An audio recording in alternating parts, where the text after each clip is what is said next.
Si bien es cierto, esta va a ser una muerte abrupta y va a ser una muerte inesperada, con pérdida de conciencia que se va a asociar dentro de lo que es la primera o una hora posterior a los síntomas, tenemos también lo que es una muerte súbita abortada, que si bien es cierto ocurre con el restablecimiento de la circulación espontánea, que si bien es cierto a lo largo del plazo puede ocurrir lo que es una mayor movilidad.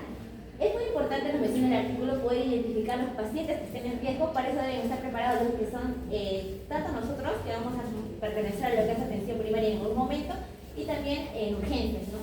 Por indicar, por ejemplo, lo que son los síntomas, como el síncope, las palpitaciones, el dolor torácico, que si bien es cierto en un adulto, el dolor torácico es patognomónico de una patología cardíaca, en pediatría nos determina el artículo que no es así.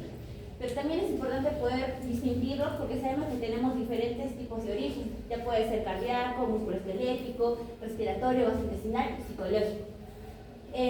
Para identificar lo que son los pacientes en riesgo es importante hacer un minucioso examen, una anamnesis, un examen físico, también un examen auxiliar. De esto va a depender, por ejemplo, en lo que es la anamnesis tenemos que preguntarle al paciente o hacer una historia personal, un antecedente familiar y también el examen físico. En cuanto si nos refiere cuál es la característica del dolor, si es un dolor que nos refiere que es al esfuerzo y es opresivo, va como más dirigido a un origen cardíaco. Y ahí es cuando mi compañero Gabriel más adelante va a explicar, se van a hacer los exámenes, tanto un EKG o un ecocardiograma. Diferenciarlos con lo que puede ser una costochondritis, que en un examen físico vamos a palpar y va a ser doloroso, que se puede resolver con los que son antiinflamatorios, gastrointestinales, o sea, por lo que son los alimentos, antiácidos, y psicológicos cuando hay un factor que desencadena precisamente ese tipo de dolor. Ahora, es importante, como ya mencioné, los antecedentes personales, que el paciente nos diga cuál es, por ejemplo, el dolor de pecho, las palpitaciones, si haya habido alguna historia moderada de lo que es el SARS-CoV-2, la enfermedad de Kawasaki, o el síndrome inflamatorio multisistémico. Nos refiere que esos tipos de pacientes no deberían hacer lo que son ejercicios o incluso algunas actividades extenuantes, porque esto puede predisponer a que tengan mayor riesgo de desarrollar lo que es un aneurisma, una miocarditis u otra patología cardíaca. Antes de ello deberían pasar por una revisión cardíaca, si bien es cierto. Ahora es importante también evaluar lo que es la historia familiar. Pacientes o familiares que tengan enfermedades congénitas cardiovasculares, que hayan muerto prematuramente precisamente por una patología cardíaca, o también que tengan lo que es una hipertrofia miocárdica dilatada, etc. Y esto es importante porque en un artículo se ha hecho una revisión que es una revisión sistemática del año 2015 al 2021, determinando cuáles serán los factores de riesgo principales para una muerte súbita cardíaca en adolescentes, en los cuales se han determinado las cardiopatías congénitas y la carga genética. Ahora también, por ejemplo, evaluar lo que es el examen físico, ¿no? Escuchar lo que es el murmullo cardíaco, si hay ausencia o disminución de lo que son los pulsos femorales, si también hay, por ejemplo, una enfermedad como lo que es el síndrome de Marfan o los desórdenes colectivos, y también la elevada presión arterial. Ahora, también un estudio, se ha hecho un análisis de 95 casos, que ha sido publicado en el año 2019, han agarrado 95 casos de los últimos 20 años, ¿no? Para determinar cuáles eran precisamente la etiología de lo que es la muerte súbita cardíaca, y se ha determinado que de esos 95 casos, 68% eran varones, que las edades eran comprendidas de 6 a 18 y que el 65% de estos pacientes, el 65% de esos casos, los 2/3 se relacionaban a una etiología cardíaca. Por ejemplo, una patología que era estructural, mientras que 1/3 lo que era una arritmia o una deconducción. El 50% de estos casos tenían antecedentes familiares de muerte súbita, y el 35% ya era por una etiología potencial que provocaba este tipo precisamente de muerte súbita. Ya. ¿Y cuál es el concepto de muerte súbita? Lo que me he entendido es que es una muerte que es abrupta, que es inesperada, si bien es cierto. ¿Cuánto tiempo? En el lapso de una hora. En el lapso de una hora, ¿no? Ahí había bastante contradicción, ¿no? Bastantes conceptos, unos hablan de 6 horas, ¿no? Pero sí, el consenso que se ha llegado actualmente es en una hora, ¿no? De un paciente que estaba completamente sano o que tenía, digamos, una comorbilidad, pero estaba compensado, ¿no? Era un paciente compensado. Listo, muy bien, sigamos. Ahora una crítica nomás a que escriba chico luego cuando hagan el internado ya y tengan que discutir los casos clínicos, que estén con sus residentes y con los asistentes, si tú presentas esa diapositiva, te van a decir tu vida. Ya, entonces, la diapositiva tiene que ser con la menor cantidad de letras grandes que me permita a mí, como lo leerlo desde acá, ¿no? Pero creo que, bueno, yo ya no tengo tan buena vista, pero no creo que tus compañeros que están jóvenes puedan leer, o sí, no, chiquito, ¿no? Entonces, la letra bien chiquitita, no debe tener tanta cosa, y no debe tener tanta imagen que nos distraiga, ¿no? Como dibujitos, cositas así, salvo que sea, no sé, una pieza anatómica, ¿no? De una necropsia que se ha hecho, que sí, pues, ¿no? La estás plasmando, ¿no? Ya, una sugerencia. Conmigo. Acuérdense esto, porque es lo primero que chancan a los internos y medicinales de los hacen trizas por ese tema de las alternativas. Ya, los chicos, todos aquí, cuando ustedes presenten una imagen, un cuadradito, una fotografía, no sé, un estudio, los últimos, ¿no? Multisistémico, ya, lo más, tienen que apuntar de qué bibliografía lo han sacado. No se les ocurra jamás sacar una imagen y no poner abajo cuál es la fuente. Porque cualquier residente los va a hacer trizas, ¿no? Entonces, ustedes ponen su imagen y abajo ponen extraído, no sé, del Atlas de Histología tantos, o extraído del artículo científico de tantos. Acuérdense lo que les estoy diciendo, porque lo primero que les van a decir los residentes es que presenten los casos clínicos más complejos, ¿ya? Y lo otro, siempre preservar cuidar mucho la identidad del paciente, ¿ya? Entonces ustedes pueden tapar, si van a pegar extractos de la historia clínica, ¿ya? Eso tampoco no se les puede pasar. Ya, muy bien, sigue. Pasamos a lo que son los síntomas. En este caso hablamos de palpitaciones, que suele ser una caja muy común en pediatría, y nos habla de que suele ser o el paciente siente, ¿no?, como un latido saltón, o si no también como una sensación extraña en el pecho. El artículo también decía de que las palpitaciones en sí no estaban muy relacionadas al síncope, pero que tenemos que tener en cuenta de que si es que esta se daba antes de un síncoma o un presíncope, podía estar muy asociado a arritmias. También hablaba sobre que siempre, si es que el paciente en todo caso si es que presentaba palpitaciones muy seguidas, siempre tenía que estar en un control constantemente. ¿Y qué tan frecuente decía el artículo que estos pacientes presentaban síntomas? No era tan frecuente. No, es infrecuente. ¿No? Los niños, como tu compañera lo dijo antes, no presentan síntomas. Y no presentan los síntomas de un adulto. Esas palpitaciones que tú mencionas, claro, son de los casos raros que logran cuando ya un niño tiene pues 16 o 14 años, ¿no? Pero normalmente es una muerte que no tenía ningún tipo de molestia, ¿no? Sí. En cuanto a la disnea pues vemos de que es la sensación de falta de aire.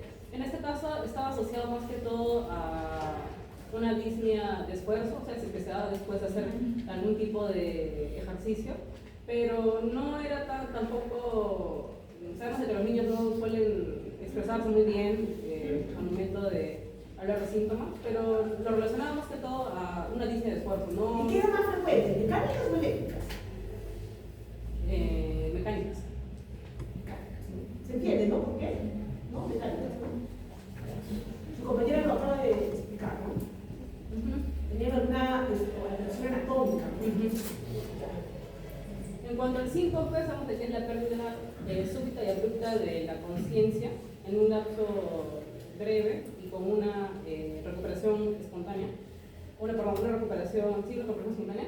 Y en este caso solía estar más que todo asociado a, podían haber síntomas asociados como lo que es la palidez, lo que es también mareos, y en este caso era más probable de que si es que el niño presentaba tanto mareos o presentaba lo que es diaforesis o también lo que era palidez, era asociado más que todo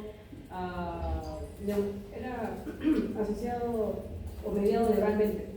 También hablaba sobre que si es que el síncope ocurría después de las palpitaciones, este podía estar asociado a una arritmia. Básicamente es pero un síntoma más específico. Sí, síntomas específicos.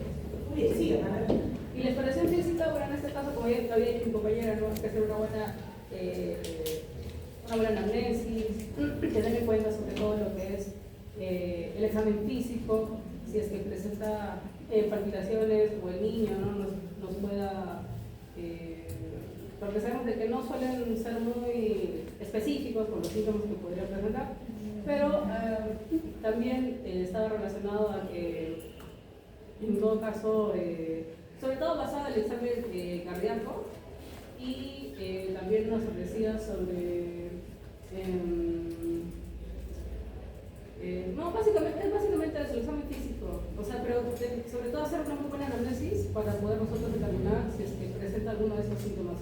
Una vez hubo un fallecimiento bastante sonado en el plan, ¿no? Después me preguntaba, ¿se pudo a través del examen físico, ¿no? Establecer o predecir que ese paciente iba a morir? Esa señora tenía síndrome de Brugada, ¿no? Entonces, la literatura dice que así todos los días de su vida, la señora le pongas un electro, tiene mucha probabilidad de que no lo diagnostiques, porque esa alteración eléctrica se da en un momento dado. La señora tendría que vivir con un Holter, pues, ¿no?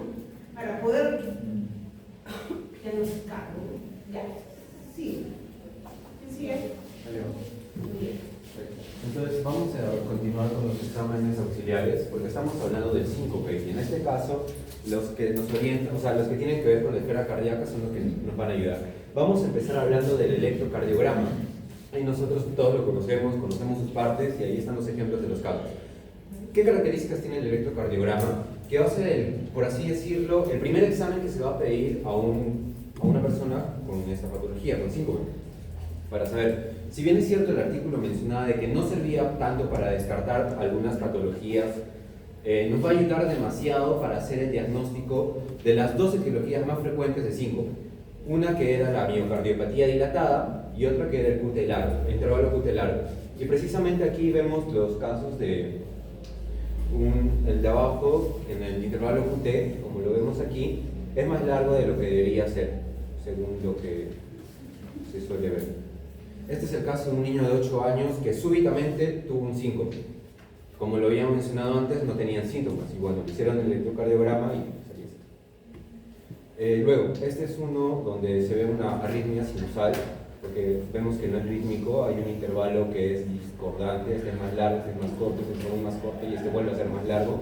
Y bueno, eso con el electrocardiograma. También mencionaba de que lo tenía que realizar al menos un especialista en electrocardiograma, un cardiólogo pediatra, porque habían algunas características en el electrocardiograma pediátrico que diferían un poco de las del adulto.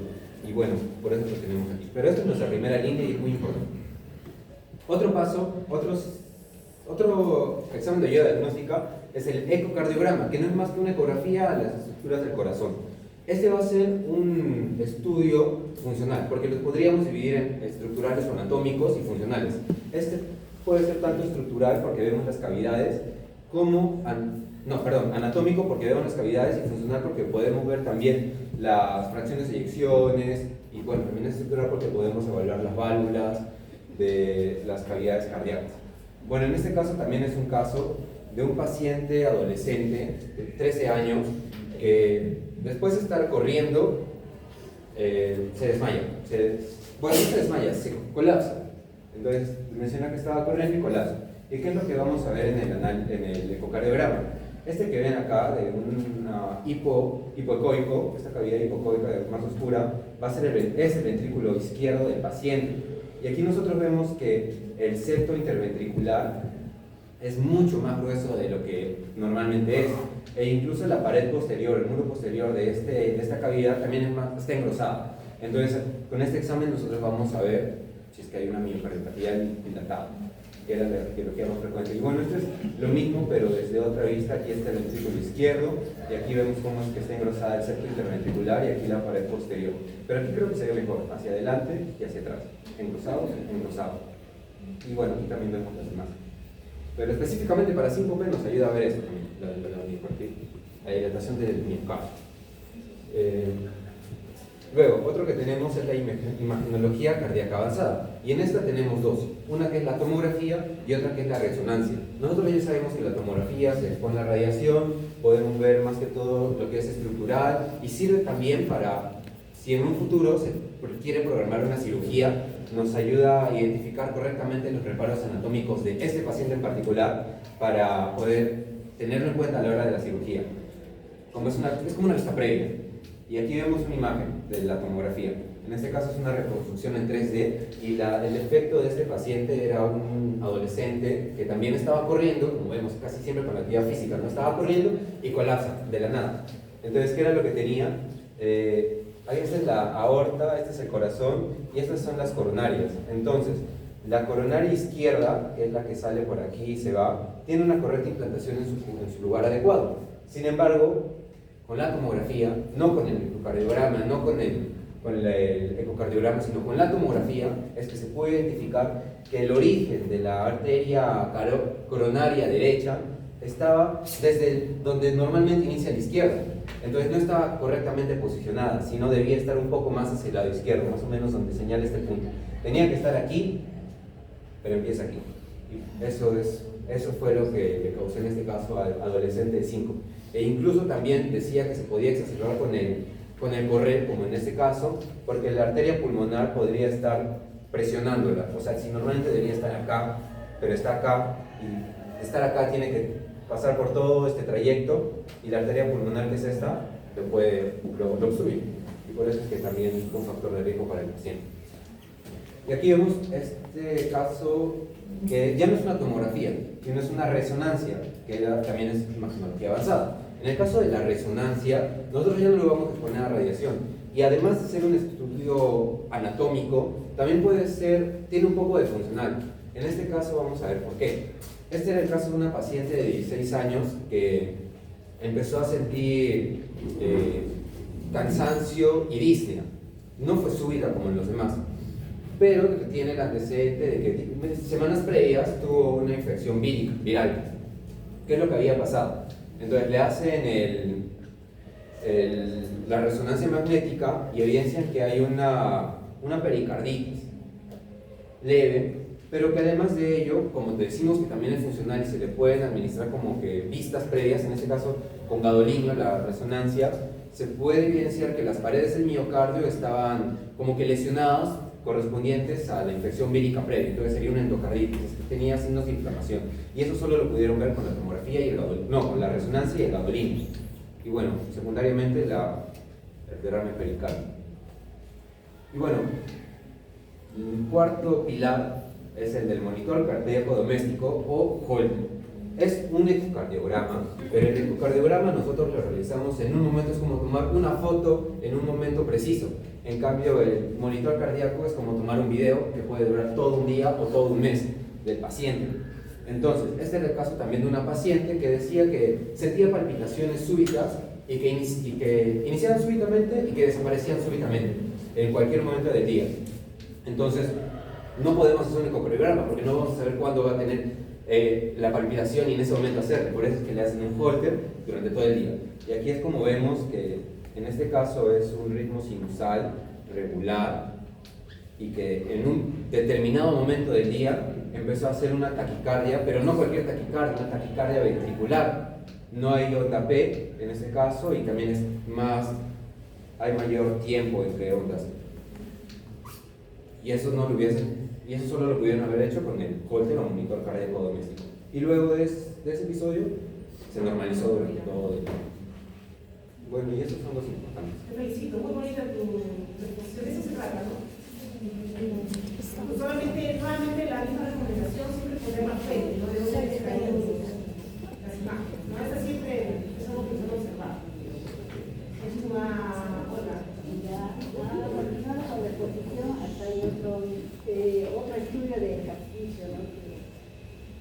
Bueno, este es también otro estudio, se puede decir, ¿no? Que vamos bueno, este estudio de ejercicio va a detectar una respuesta normal. Es también, ¿cómo se puede decir? Otro modelo para poder detectar otras anomalías cardíacas, ¿no? Que es una muerte súbita, ¿no? Entonces, este estudio de ejercicio va a detectar una respuesta anormal. Entonces, presión arterial inducida por el ejercicio, y también va a haber este cambio, vamos a ver este cambio isquémico que va, ¿no? Va a desactivar una alteración también de ese ritmo que vamos a ver con el estudio.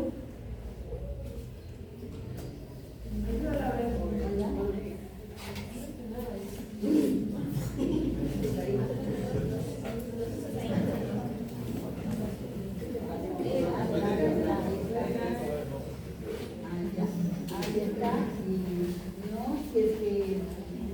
digamos hay un paciente que tiene A ver, ¿me están moviendo ahí?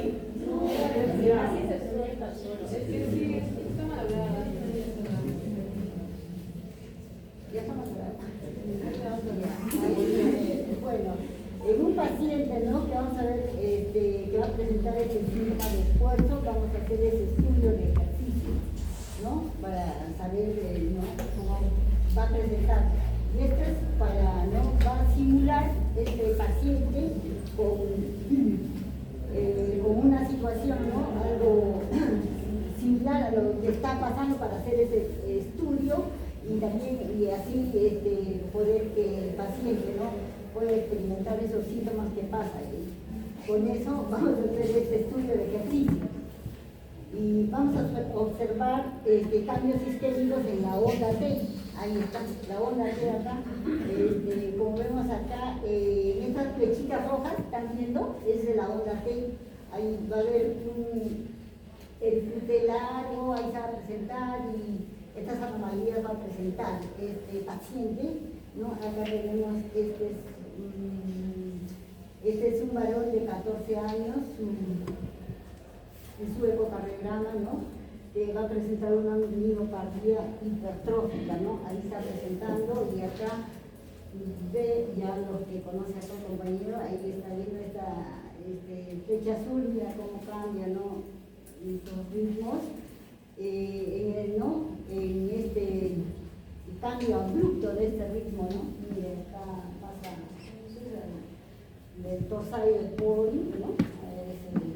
Ahí pasa esos problemas, ¿no? Y también, ¿no?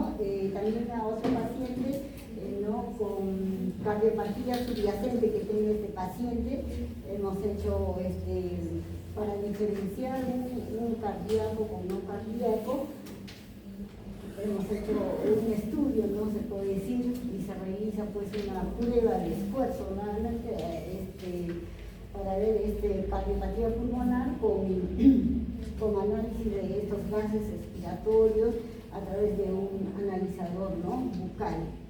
Y también otro estudio es como el cateterismo, ¿no?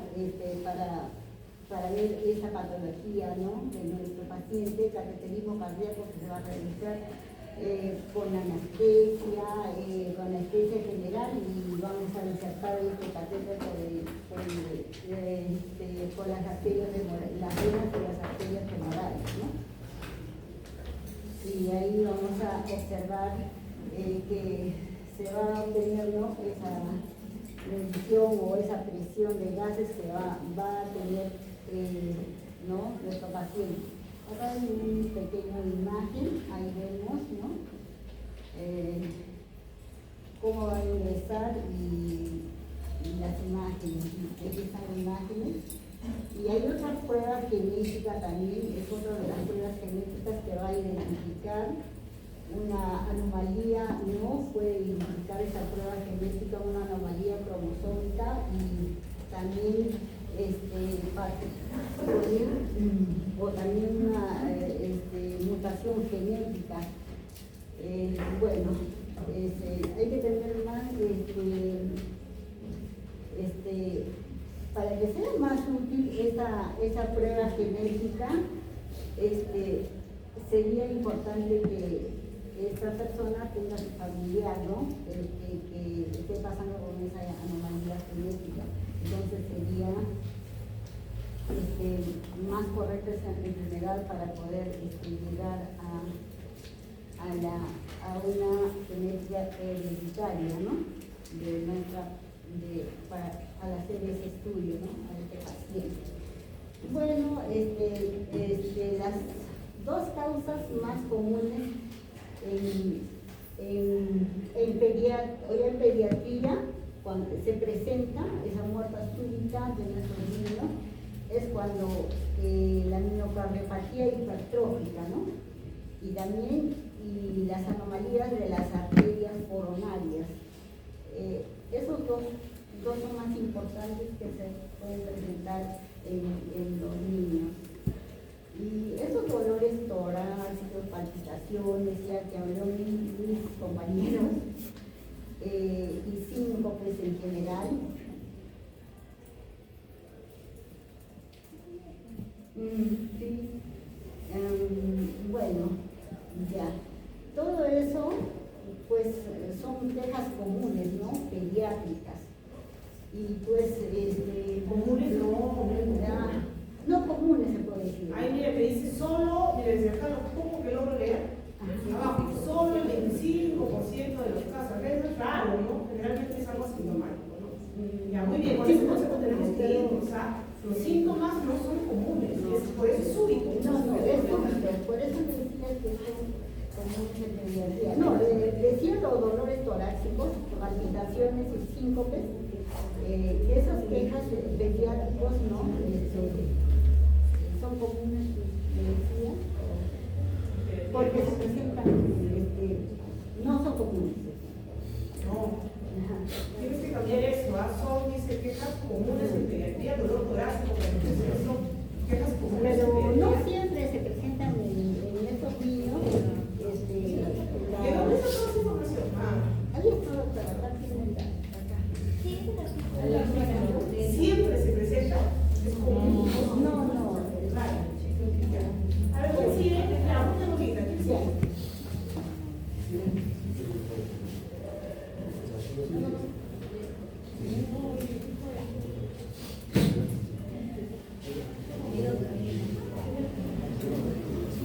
¿Por qué no lo pagas que lo vamos a aprender?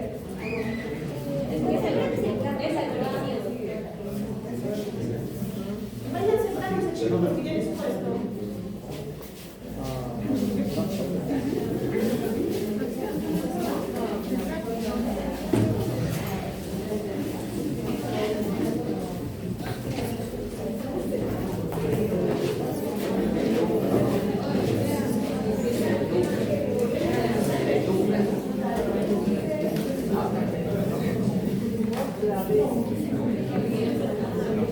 Ponle la mano ahí ya, vamos a tomar una foto y vamos a... Ponle.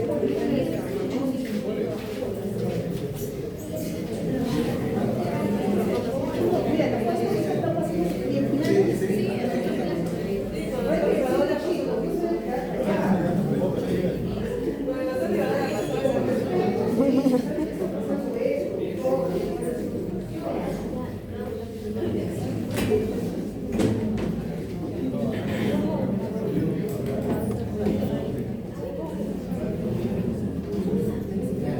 El segundo artículo va a ser causas patológicas de muerte súbita en niños autopsiados con referencia a hallazgos peculiares.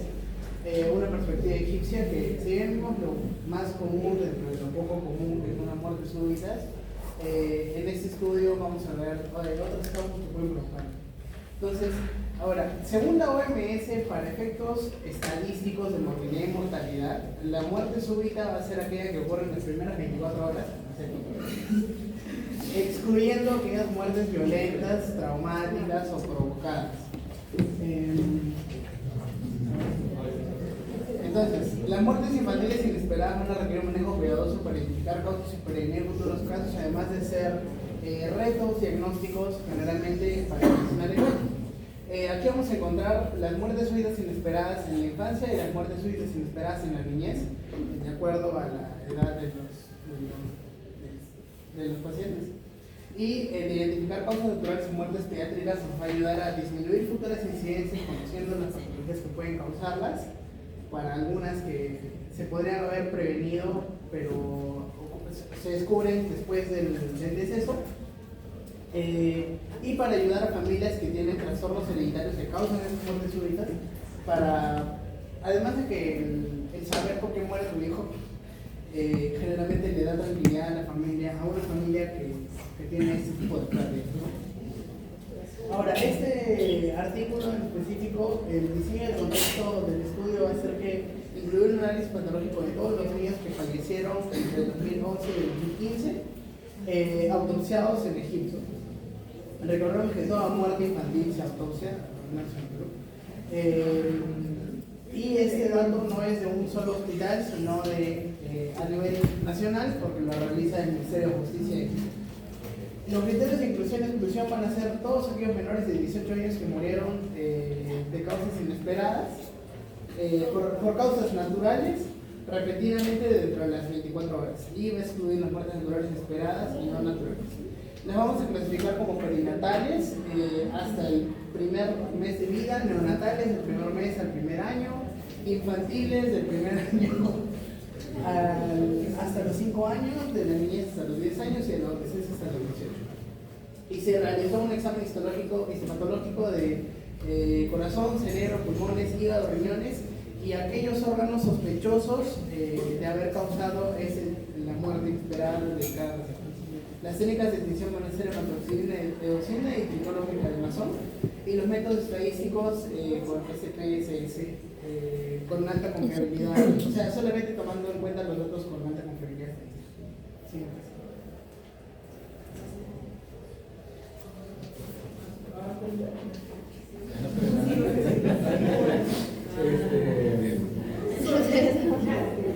bueno, tenemos acá los resultados. Yo te lo voy a leer porque van a ser bien. Chicos, bacán, miren, se trata justamente de eso, ¿no? De ver los últimos, lo que puedo ver de tu exposición, Raúl, mira, cuando presentes un caso como este, que está bien interesante, porque no es algo común, ¿ya? Pero pegue el artículo, o sea, no le pongas figuritas, cositas, porque ustedes ya no están para eso. Pegue el artículo, métodos, ahora, si vas a presentar los resultados, ¿ya? Y si puedes limpiarlo para que se vea, porque vea algún método, pero no se ve nada. O sea, lo más importante es no. Entonces, eso te van a. El presidente ya estuviera montado, sacado, el doctor Sea estuviera montado, el doctor Iván, ¿cómo se llama? El neurólogo, estuviera agarrado a patadas, se hubiera botado por la ventana. Ya, sigue.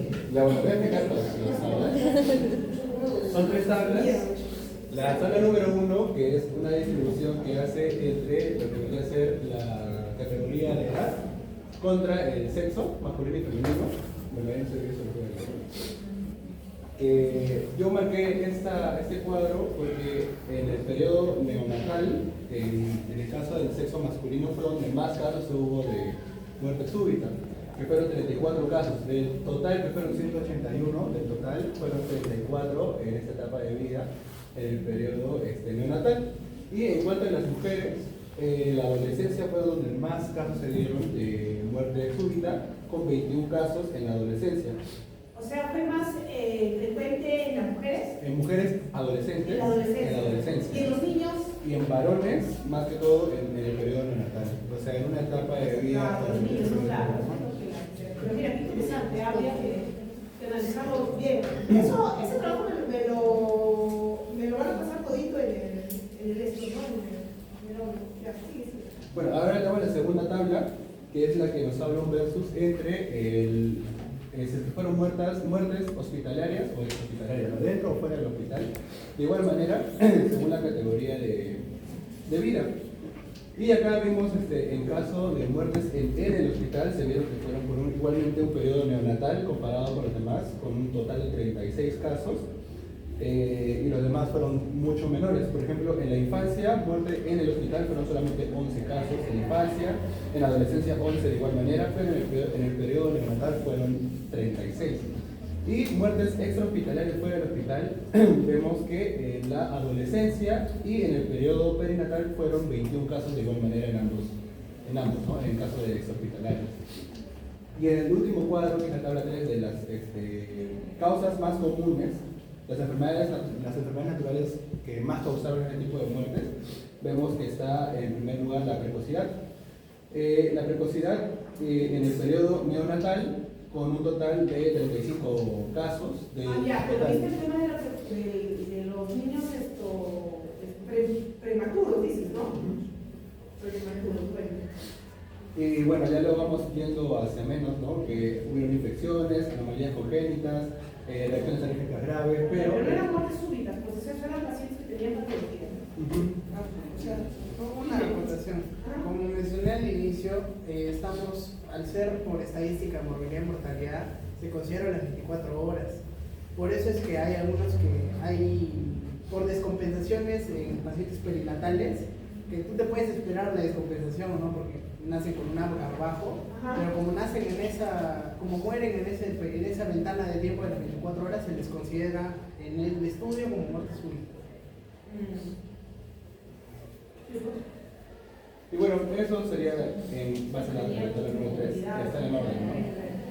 El total de muertes que hubo en la etapa, bueno, durado como precocidad, están un 65 del total, que fueron 181.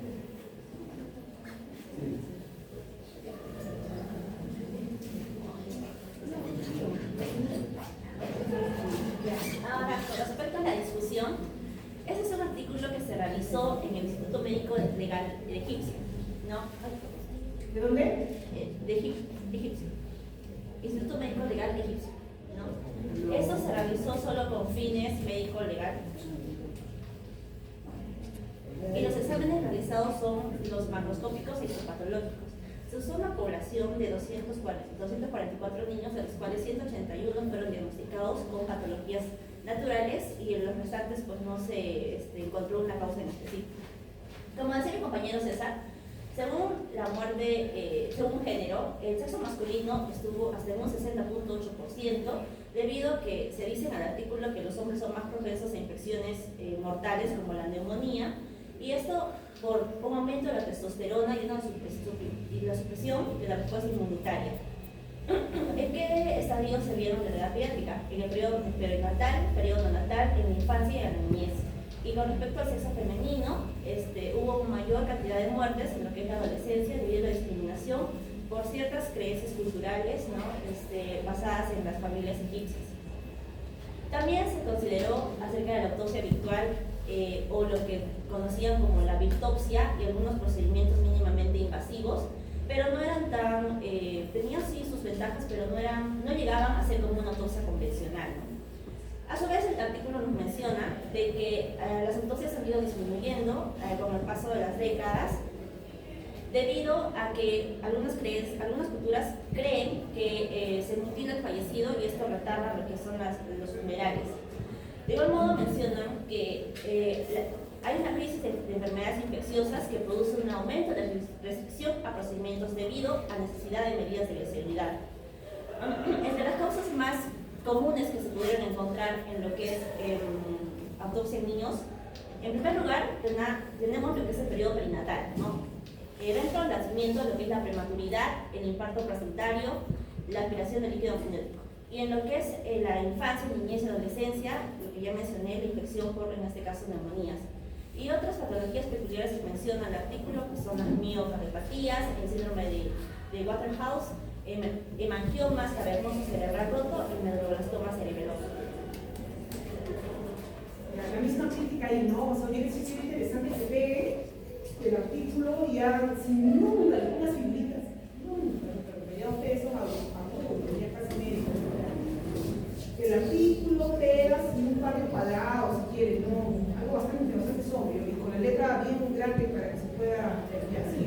Ya bueno, ahora eso de las patologías especiales que mencionó mi compañera, que también es parte de la discusión, en donde el estudio encontró 2 casos de miocardiopatía dilatada idiopática, en donde había un niño de 4 años que murió por esta miocardiopatía, pero en el ventrículo izquierdo, y después una mujer de 17 años que falleció después del parto, en donde ambos casos incluyeron características diagnósticas, donde había una dilatación ventricular y también un espesor de la pared ventricular. Además, había un caso de miocardiopatía arrítmica, pero de ventrículo derecho, en donde produjo la muerte súbita, en este caso de un atleta de 11 años. Y esto se caracteriza, esta miocardiopatía, porque hay un adelgazamiento extremo en el caso del ventrículo derecho, debido al reemplazo del fluido adiposo del cardiomiocito.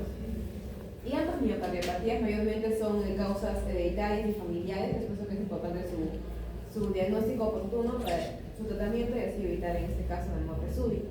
Además menciona un caso de síndrome de Waterhouse-Frenza en donde se denomina también la púrpura fulminante y menciona la muerte de un niño que presentó meningitis pero sin síntomas específicos, pero que la autopsia fue la que reveló que había una infección fetal junto con una púrpura cutánea, además de una hemorragia suprarrenal. Y este síndrome es de importancia médico-legal porque la púrpura cutánea se puede llegar a confundir con lo que serían signos de una muerte violenta. Además se menciona un caso peculiar en el sistema nervioso central de muerte súbita, que fue un adolescente, en este caso el adolescente falleció producto de una ruptura de un hemangioma cavernoso cerebral en el lóbulo frontal. Posteriormente ocurrió una hemorragia subaranoidea. Y este tipo de hemangioma cavernoso cerebral son más que todo patologías, anomalías congénitas y que se suele hallar incidentalmente en el caso que son las autopsias. Y por último menciona un caso de medulloblastoma del cerebelo, también que ocurrió la muerte súbita de un adolescente, y esta neoplasia maligna pediátrica usualmente se suele diagnosticar en el tratamiento y rara vez es lo que causa la muerte súbita. Y como conclusiones del estudio fue que el presente estudio examinó las causas patológicas de muerte súbita en niños autopsiados en lo que sería Egipto, en donde debían dos etapas. En el caso de etapa perinatal y neonatal, las complicaciones de la prematuridad son la causa más común. Sin embargo, en la etapa de infancia, niñez y adolescencia, la infección va a ser la causa más común. Por otro lado, reveló patologías especiales, como las que he mencionado, las miocardiopatías, el síndrome de Waterhouse, el hemangioma cavernoso cerebral roto y el medulloblastoma cerebeloso. Muy bien.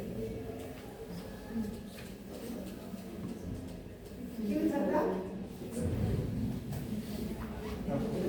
¿Qué compañero?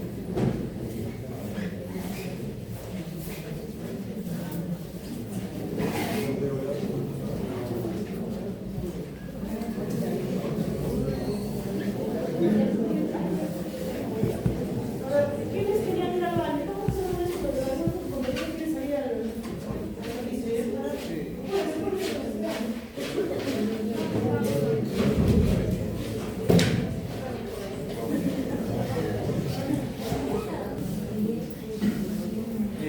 Bueno, continuamos con la exposición. Ahora vamos a hablar acerca del artículo de genes relacionados con la epilepsia en niños adultos con muerte súbita inexplicable. Para dar una introducción, básicamente este artículo menciona cómo es de que la muerte en pacientes que tienen epilepsia se relaciona básicamente a genes que van a ser involucrados con la contribución de enfermedades cardiovasculares. Entonces, primero nos ponen tres conceptos, que es el síndrome de muerte súbita del lactante, la muerte súbita inexplicable y la muerte súbita inesperada de la epilepsia. Entonces, en este caso, el primer concepto básicamente va a ser aquella muerte repentina en menores de un año, sin alguna explicación alguna, es decir, después de que se haya hecho primeramente la autopsia completa del propio paciente, se haya revisado la historia clínica. Y en este punto es importante porque antiguamente la principal causa de síndrome de muerte súbita del lactante era pacientes que tenían una muerte debido al momento de dormir, básicamente por dormir en posición prona, cosa que en 1980 se hizo una campaña para priorizar dormir en posición supino, y de esa manera se redujeron las tasas de mortalidad en ese año. Y lo otro sería revisar también la escena de donde se ocurrió el episodio de muerte de lactantes. La incidencia es un poco baja, de 0.1 a 0.8 muertes por 1000 nacidos vivos, y acá la sospecha de la causa básicamente nos habla de que hay una predisposición genética ya que sea de familia, y enfermedades cardiovasculares asociadas, porque se encontraron pequeñas lesiones a nivel cardiovascular al momento de hacer la autopsia. Pero el momento de muerte... Para que no se estresen cuando tengan su bebito, porque son así unas cositas tan frágiles, pero los papás están así toda la noche. La mamá no duerme, el papá están así tirando para que no se muera. Tienen un componente genético bien importante. ¿No? Así ustedes toda la noche se la pasan así tirando durante todos los días sin dormir, para mala suerte pues está en ese grupo, que es tan raro, le va a suceder. Ustedes se van a dar cuenta que el niño tiene la capacidad para poder entender esto así tan chiquitito. ¿Ya? Pero tiene un componente genético bien importante. Bien. Lo siguiente es la muerte súbita inexplicable. Bueno, aquí hay una parte de datos. En cierto va a ser lo mismo, va a ser una muerte repentina, pero que corresponde al grupo de edad de 1 a 49 años. de la misma manera tienen una explicación con la autopsia, examen físico y el bueno, el resto de exámenes. La incidencia acá ya es un poco mayor, de 1.3 a 8.5 muertes. Bueno, eso es obvio porque ya hay una mayor cantidad de población en este caso. Y acá la sospecha de la causa es también enfermedades genéticas, de genes que ahorita vamos a hablar, y el trastornos cardíacos como que van a afectar básicamente las arritmias en esos pacientes. Pero a lo que nos conlleva en sí es la muerte súbita e inesperada en epilepsia. Básicamente nos menciona que hay un porcentaje de pacientes que con el que ya tienen el diagnóstico de epilepsia va a generar una muerte de manera súbita. Y eso tiene un concepto complicado al cual hay que saber diferenciar, que es una muerte súbita e inesperada, que puede ser presencial o no, es decir, que el paciente puede morir durante las horas del sueño o puede morir en presencia de una persona haciendo sus actividades físicas. ¿Por qué? ¿Por qué durante el sueño? Porque hay algo que se conoce como las crisis de ausencia, donde básicamente es una crisis que no está generada por causas motoras, sino es una crisis básicamente como que queda paralítico, y en ese momento hay alteraciones a niveles cerebrales por el aumento de la hiperactividad neuronal. Y básicamente eso afecta lo que sería hay algo que se llama como una triada del tema del sistema autónomo, cardíaco y respiratorio, que genera como, por esas descargas, genera un paro cardiorrespiratorio súbito. En las noches, por eso es en las noches. Ajá. Porque estos pacientes epilépticos se mueren en las noches, ¿no? No pueden nadar tampoco, no se les puede dar bebé tampoco. No me has convencido, ¿ah? ¿Por qué en la noche? Bueno, Dice el doctor Céspedes, no le preguntaba, no les ha explicado, no les ha enseñado. No les ha dicho por qué esos pacientes mueren en la noche. Nos dijo que generalmente es en la noche.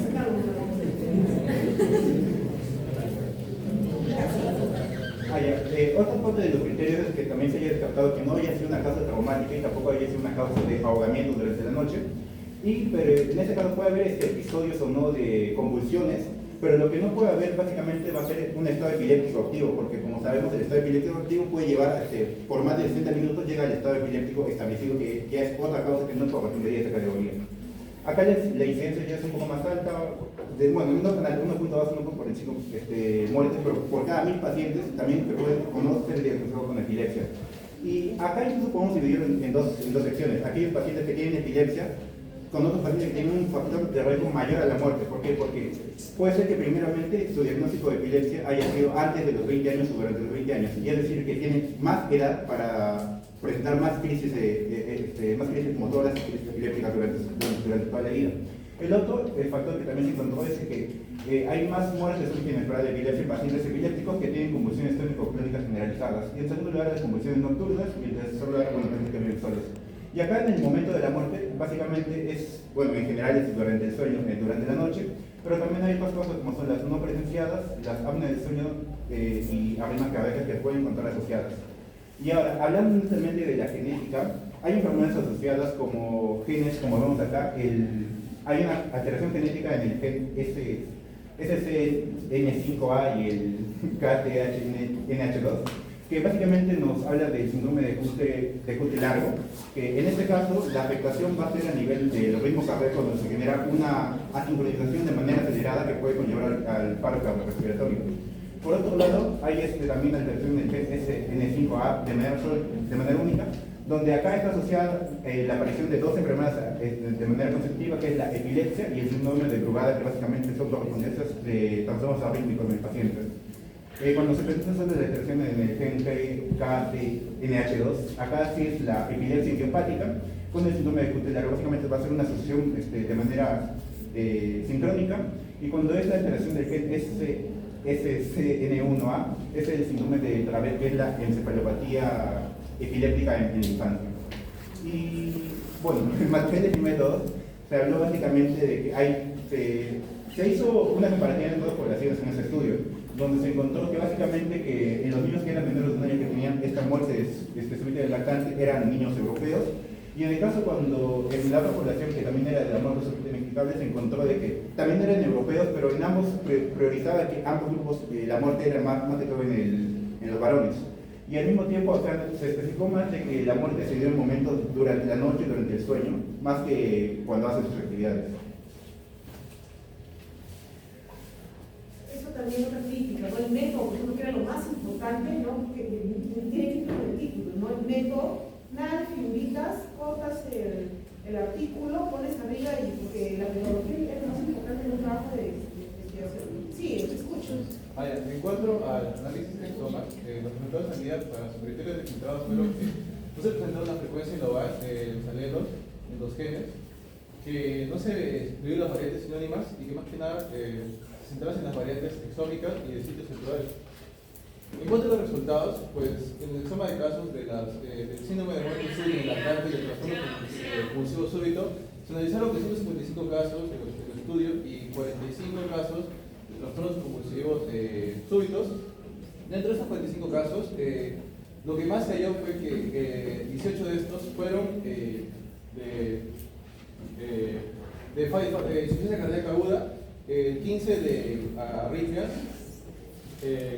9 de lo que vendría a ser SUDEP, que es muerte súbita desconocida en epilepsia, y el 3% que es de lo que vendría a ser las cardiomiopatías.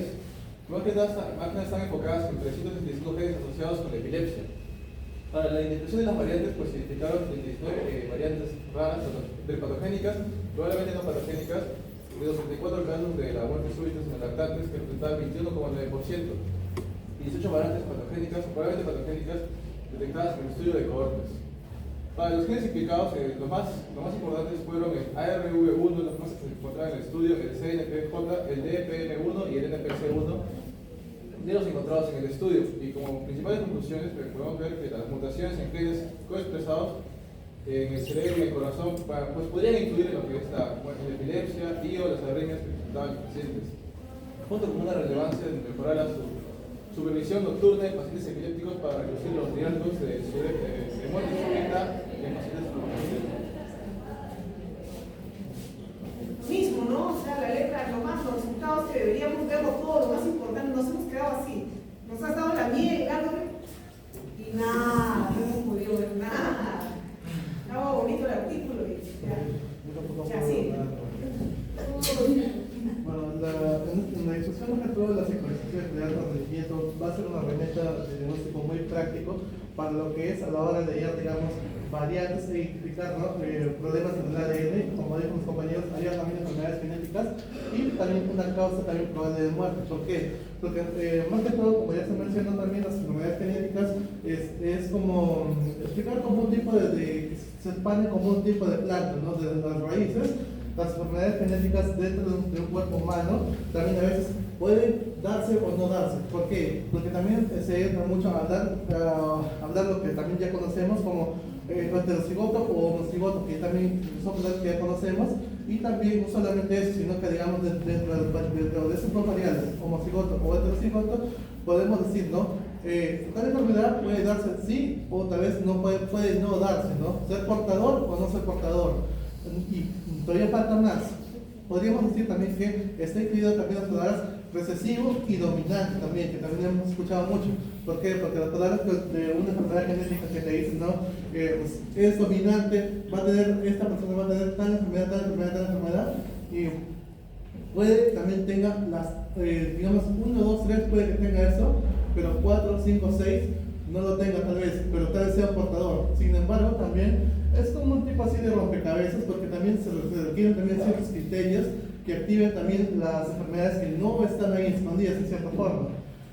Más que todo también, acá también es un poco raro porque se sale ligeramente de lo que es también los síndromes de muerte súbita por lactante, también de muerte inexplicable, y se lanza directo a las enfermedades genéticas, como mis compañeros también ya han comentado. Más que todo está involucrado en lo que es la parte genética, porque indica, digamos, como que diciendo, al tener, digamos, tantos variantes genéticos, es como una rama muy amplia de árboles, así, por así decirlo, donde tenemos tantas opciones que pueden haber. O sea, tenemos tantas variantes identificadas que decimos, puede que tal vez esta persona tenga tal enfermedad, tal enfermedad, tal enfermedad, pero lo sabremos con el tiempo cómo se manifiesta, o tal vez de acuerdo a los criterios cómo se van a manifestar. Por eso, más que todo, se va a querer generar, digamos, una forma para identificar, digamos, las variantes genéticas en otros planos, fuera de lo que ya estamos, digamos, para lo que es epilepsia y muerte súbita, por lo que también podría usarse también para lo que es el manejo y prevención de otras enfermedades, más que todo. Ya, ahí entra mucho la parte ética, ¿no? ¿Ustedes les gustaría que alguien les haga un perfil